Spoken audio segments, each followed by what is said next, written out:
I have learned so much through my journey, not only through my own life, my own family, parenting, relationships, but through previous jobs, leadership styles, working in a team, starting jobs, leaving jobs, coworker relationships, and then starting this practice, expanding and building a team, and then diversifying myself, adding other income streams, consulting and podcasting and teaching, and the list goes on.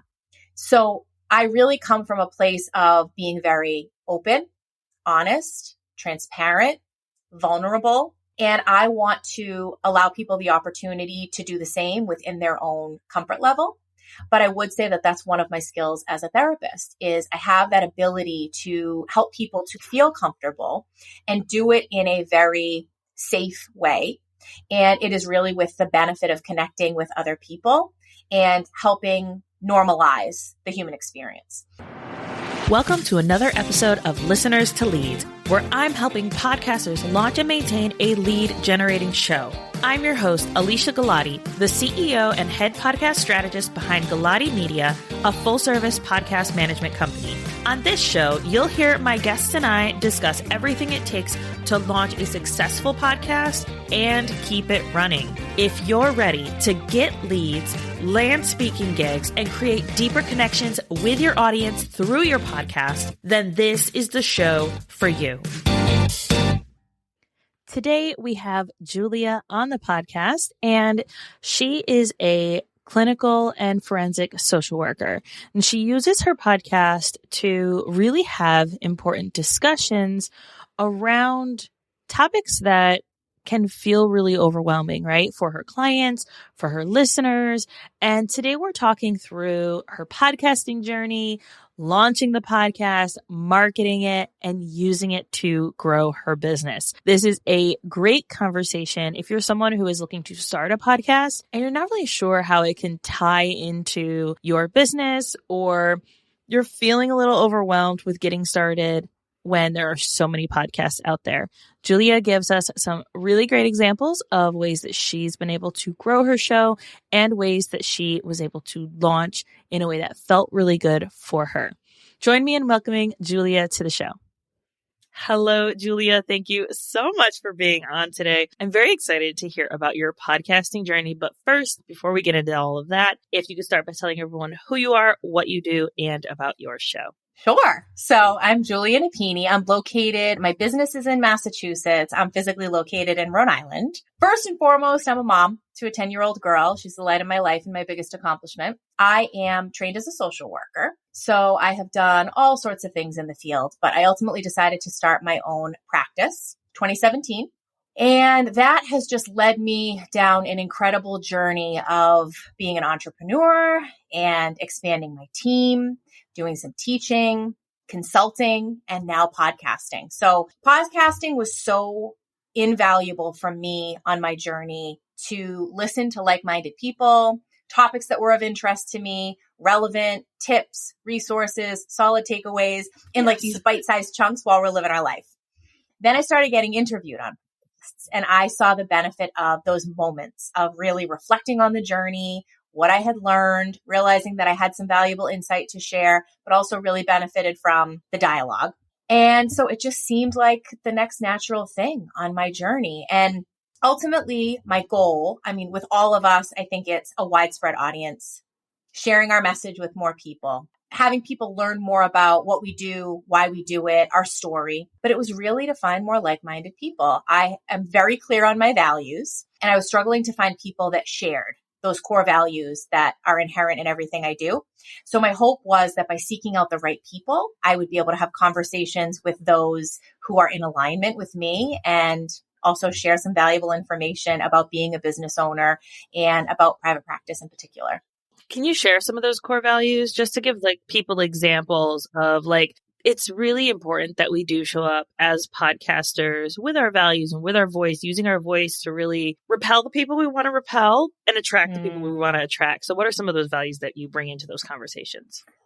First and foremost, compassion. I've used it in every business name. So Compassionate Counseling Company is my counseling practice. Compassionate Consulting Company is the consulting business, and Compassionate Climb is the podcast. So that really speaks to me as a person, but also as a helper and primarily a therapist, that I am always cognizant of somebody else's story, where they're coming from, allowing them to share that, and keeping that in mind throughout our interactions. Empathy, I would say, is another. So that perspective and really delving a little bit deeper into where they're coming from and making sure that I try to lead with that as much as possible for those deeper connections.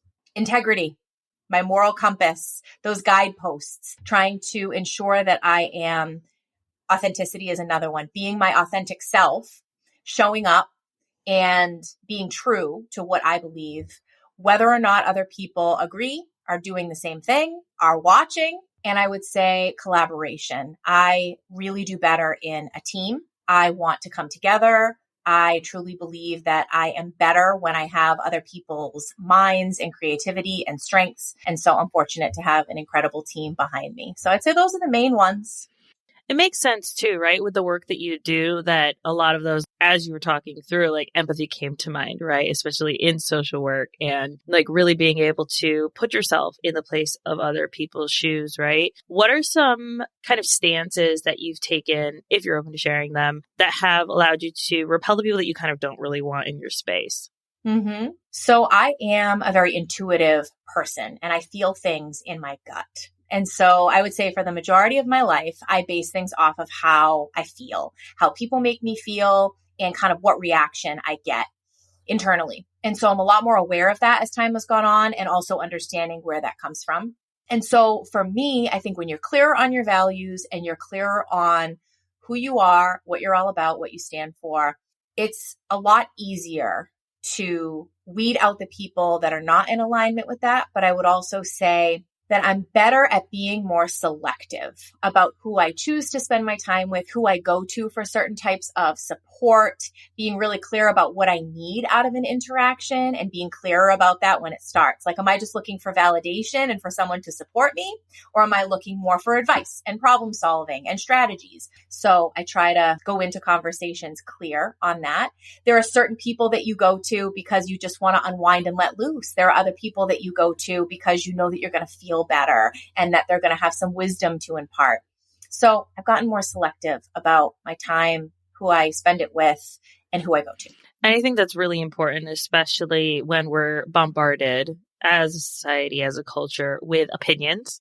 So many opinions about how we should live our life, how we should run our business. You should have a business model this way. You should have your podcast this way. So let's talk about your podcast a little bit. How did you decide or come to the decision that you were like, I'm going to start a podcast and it's going to look like this? So I think it's evolved, but I did have a pretty clear picture of the audience. So I kind of got that, what do they call it? Like your avatar of who your ideal listener is going to be. And I thought back to myself when I was starting my business, how daunting that was, the level of uncertainty, how much courage it takes to make that leap, especially for someone like me who really wants, I mean, we all benefit from some security and some things that we can hold on to, but I'm an extreme case. And so I know that there were certain things that helped me to be successful and confidently go out on that limb. So I wanted to be able to provide that for other people. I have learned so much through my journey, not only through my own life, my own family, parenting, relationships, but through previous jobs, leadership styles, working in a team, starting jobs, leaving jobs, coworker relationships, and then starting this practice, expanding and building a team, and then diversifying myself, adding other income streams, consulting and podcasting and teaching, and the list goes on. So I really come from a place of being very open, honest, transparent, vulnerable, and I want to allow people the opportunity to do the same within their own comfort level. But I would say that that's one of my skills as a therapist is I have that ability to help people to feel comfortable and do it in a very safe way. And it is really with the benefit of connecting with other people and helping normalize the human experience. So as far as the actual logistics of the show, the title came pretty easily to me. So obviously Compassion, I've weaved through all my business names. Compassionate Climb. I truly believe that we are all on a journey. Climb to me is, it's not easy. There are challenges, but there is ultimately somewhere that we're trying to get. And we can stumble and fall and have to get back up and dust ourselves off. And I think that that's what makes us relatable to one another, when we can relate to more of the struggles than those highs. But the highs are so much sweeter. And I love being able to share that and embrace that with other people, but also celebrate theirs. And from there, I thought, what episodes on podcasts did I find the most valuable? So asking the expert. I have a fabulous attorney that I use. I have found a good accountant. I've had to change in time and find different people throughout the journey. Like, there was one accountant that was great when I started my business. Then I transitioned to one when I grew my business, etc. So bringing those individuals on the show so that I can ask all the questions that I have, but also showcase them, the incredible work that they do, how helpful they've been, but also get some questions answered from people out there that may not be able to afford an attorney fee. And not that I would ever discourage somebody from going straight to the source, but there might be some information that they can take from an episode and start doing their own research, or maybe find the right professional based on things that they heard. So those Ask the Expert segments are huge. We do consulting calls. So whether that be just individuals who are starting a business, considering starting a business, early stage, or maybe have been doing it for a while but are running into an obstacle, they can reach out at any time and we can have that question answered on the show in real time, which is beautiful. And then thirdly, it's those climb episodes. So someone who is willing to share their journey, talk about their climb, how they got where they are today, and how they maintain their own core values throughout their business venture, and then challenges and how they've overcome them. So it's been really fun. I love how you are switching up the format, right? And like the different conversations you're having, because I think that's really important to keep our audience engaged, to keep them interested. I want to pull one thing that you said out that I think is really, really important when we're sharing our stories and when we're having these like harder conversations, right? Mm-hmm. And you mentioned the climb and how it can be a struggle and it can be difficult, but those moments where like we hit that peak or that goal, it's like, yes, awesome. I was reading a book recently. I read a lot of books, Mm-hmm. a lot of books. And in it, the character was saying they're going through grief, and the female main character was saying that after grieving the loss of her mother, she wanted to have a fun and enjoyable and fantastic life.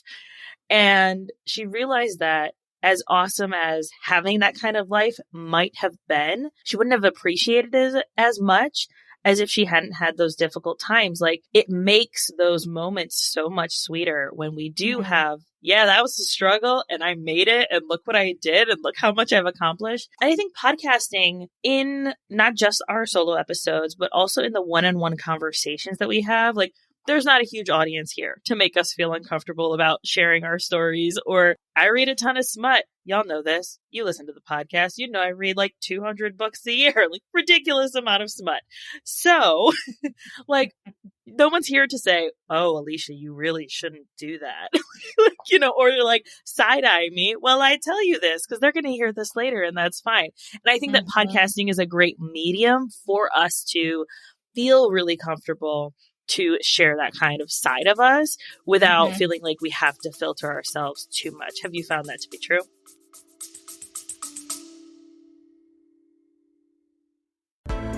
You put your heart and your soul into your show. And I want to help you reach all of those potential listeners out there. That's why I'm excited to announce my upcoming podcast marketing workshop. It's about giving you practical tools to grow your audience. You'll learn the secrets to getting your podcast discovered, attracting your dream listeners, and boosting those download numbers. This workshop will be hosted live with a replay available on April 30th. You can sign up by going to galatimedia.com/workshop. Let's grow our podcasts together. Oh, for sure. Yeah, you're totally speaking my language. So I agree. I think it's a lot less intimidating when it is just a conversation between two people. And yes, there's a camera, and yes, there's a microphone. And of course, we want to sound intelligent and like we know what we're talking about. But in all reality, we can sometimes, and it's already happening until we just spoke about it, you get lost in the conversation. And you're not necessarily so overly consumed with who's going to listen. And it's really just about connection and learning more about each other. And I think there's something so beautiful in both episodes where I may know the person who's interviewing me or where it's someone that I just met. And it never ceases to amaze me when you can feel that connection with someone that you just met a few minutes ago. So I think it's beautiful. And yeah, as far as the struggle, it is only when it rains that we grow. We need the darkness. We need the light.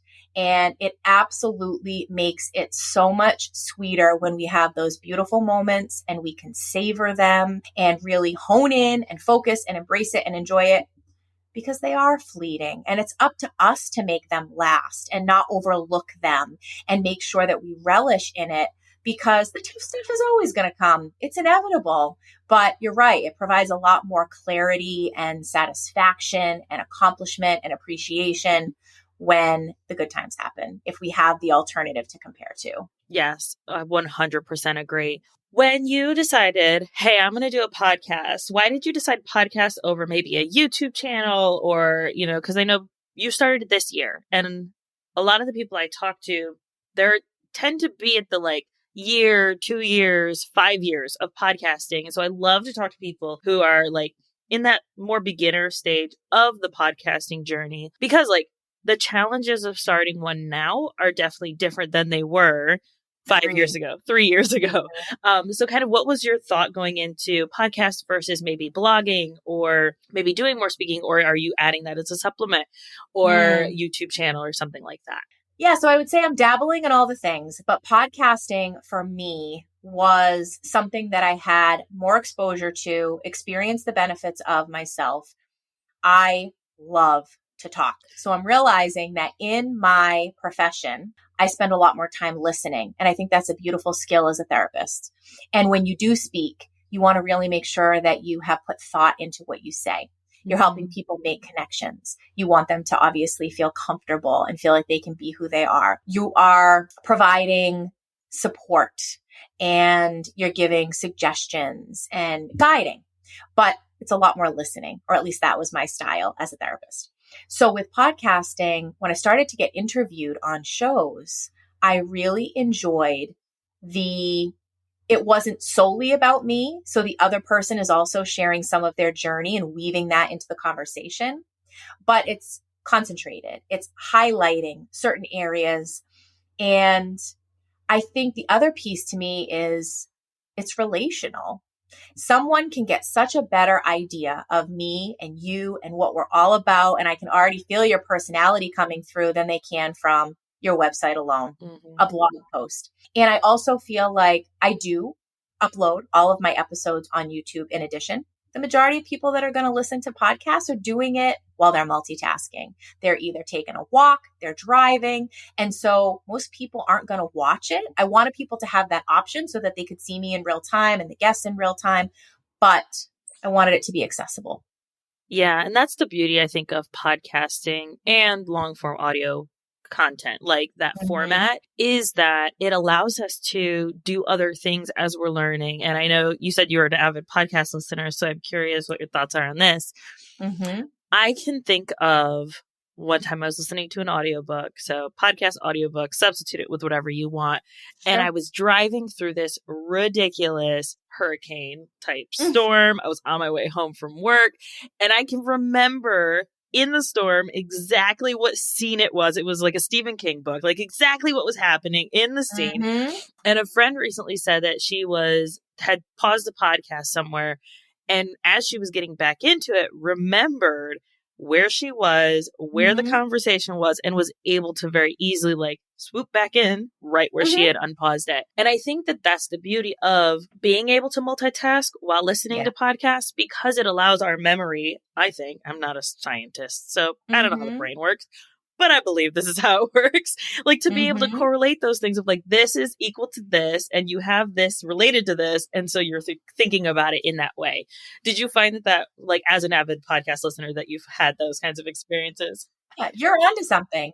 So how do we absorb information? We are visual creatures. We make stories in our head.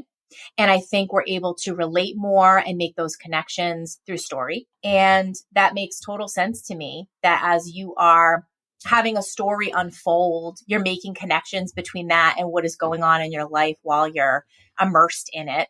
So yeah, I totally think you're onto something there. Yeah, I need to have, I keep saying this. We're going to do it, guys. I promise. I need to have like somebody who does like brain science. Why is audio so powerful? Because it really is. I really think that it's such a fantastic medium and a way for us to, podcasting specifically, take our audience away from the dopamine hits, away from the scrolling and the swiping and the texting and all of those things where, yes, they might be doing other things, but we have them. We have their ears for that amount of time. And to be able to be authentic and have integrity and tell our stories, I think is just such a powerful way to use our podcast. I couldn't agree more. It's such a gift and not something that I ever take for granted, whether it was my one-on-ones with clients and all of my years as a therapist, whether it's working with a consulting client, sitting down with a prospective clinician who might want to join the team, a conversation like this with you. This is what it's all about. I mean, ultimately, what do we leave behind? We leave behind how we made people feel, experiences and memories and connection. And it's so important. So it sounds like you definitely share that same sentiment of how important it is. Yeah. And I think especially with the harder conversations, it's important that we don't, and obviously we don't have a lot of hard conversations on this podcast, right? It's a podcast about podcasting. I get it. But like we've had people on who their podcast is about cancer, or someone had a life and death experience and started going through his bucket list and like has a bucket list podcast. Like these people are creating content around these really deep and meaningful things. And I think that when we can approach it from a way of really aligning with our values, like you said in the beginning, and being authentic and telling our stories, it allows us to create that deeper connection, right? You mentioned the things that we leave behind are the way that people make us feel. And having lost both my parents, I can 100% say that, yes, there are those little memories, but it's a memory of a memory of a memory of a memory. They're a little hazy, right? But the thing that I remember the most is in those moments, how I felt and whether that was good or bad, right? Yeah. And so really being able to leave something behind and like using your podcast as a way to change people's lives, even if it's just 5 people listening, even if it's just 10 people listening. Like I know we can get like really bogged down by the numbers sometimes. How do you kind of approach that for your own podcast of like looking at the downloads, looking at the numbers, looking at the stats? Yeah, I try to avoid all of that. I had the mindset when I started that I am having these conversations because I want to have them and it's with the people that I want to have them with. And so if I can record that and can share it with people, if anyone listens, then to me, it's a victory. And I didn't really have any specific goals in mind other than just I was going to show up and be myself and provide an environment for people to do the same. And I think something else that you made me think of is even though we are all so unique and ultimately different people, we're all looking for the same things. We want to be seen. We want to be heard. We want to be understood. We want to make connections. And it may look different for different people, but this is an opportunity to do that. We get a voice, we have a platform, and it's opportunity for all of those things. So. Yeah. Oh, I love podcasting, guys. I mean, clearly, obviously. You found your thing. You're in the zone. Yes. This has been so good. Is there anything else you want to share with our audience before you hop off? Anything, tidbits of like inspiration or like you can do itness? So I love a challenge and I don't really allow much to stand in my way when I set my sights on something. I will say that podcasting in particular was not easy. I mean, it's all doable. And there are so many resources out there. And I was so beyond amazed at how many individuals were willing to share their journey, tips, use this instead of that, try this, here's my editor. It's a great community. And so what I would say is find your thing, whatever that is, whether that's podcasting or some other medium. If you have something to say, you feel passionate about it, don't hold back. And just find what way you can do it, whether it's reels, TikTok videos, if it's your social media posts, if it's teaching, speaking, writing a book, whatever it is, don't let anything stand in your way because the world needs to hear you. Oh, it's so good. Julia, thank you so much. Can you let everybody know where they can find you, hang out with you, listen to your show? Sure. So The Compassionate Climb is the name, and it's on all the platforms. And I also have a YouTube channel at Compassionate Climb where you can watch if you so choose. So I'd really appreciate people checking it out. Give me feedback. I am totally open to any insight that you have to share. I want it to be valuable and I want there to be some takeaways, but I'm really proud of it. Yes, and you should be, for sure. Thank you so much. Thank you.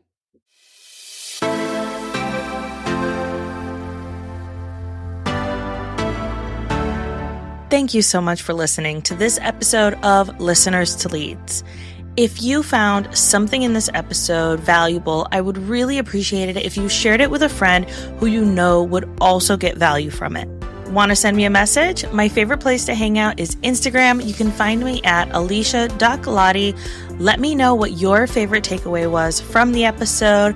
And don't forget, turning those listeners into leads is actually easy.